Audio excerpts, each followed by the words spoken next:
Hello and welcome to this week's Market Minute. I'm Darrin Cohen, CEO of Wealth E&P. Got some good news. We had a nice breather in the markets last week with upside returns in all three indices. Right now, we're watching to see if that uptrend will continue. We can get more aggressive, or is this what we call a dead cat bounce and we'll see a decline from here? We are certainly watching that very carefully for you. We've gotten some questions recently about why we're holding some cash in our portfolios, and it's really threefold. One, the all-weather score did de-risk all the way down to moderate conservative.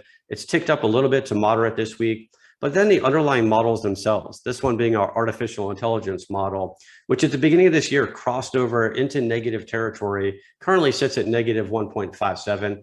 This model looks at 16 different factors and aggregates that all together into this score, the storm guard, to tell us, do we want to be in the market or not right now? This, along with our relative strength and even part of economic, has us out of the market, de-risking on volatility. But the other question we've gotten is, when we're out of the market, where do we go? And if we're in cash, why is that? We look at several different possibilities when we get out of the market. We do consider just straight cash. We look at bonds, we look at commodities, other forms of fixed income, and we look to see where we can get some safe alternative returns.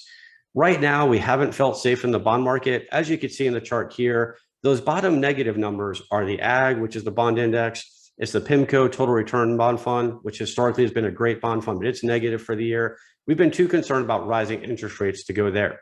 We also considered gold and other forms of commodities, which have given us positive returns. You see gold here on the upper line. However, with a lot of volatility, right? Just a couple of weeks ago, it was up 12%. It's given 7% of that back just in the last couple of weeks.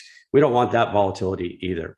So right now, we are at this inflection point. We'll see if we can hit the gas pedal, get more aggressive if the indicators improve. Otherwise, we'll focus on protecting your assets and your wealth. If you have any questions, give us a call. We'd love to hear from you. Check out the website, wealthep.com. We look forward to talking to you next week. Thanks so much.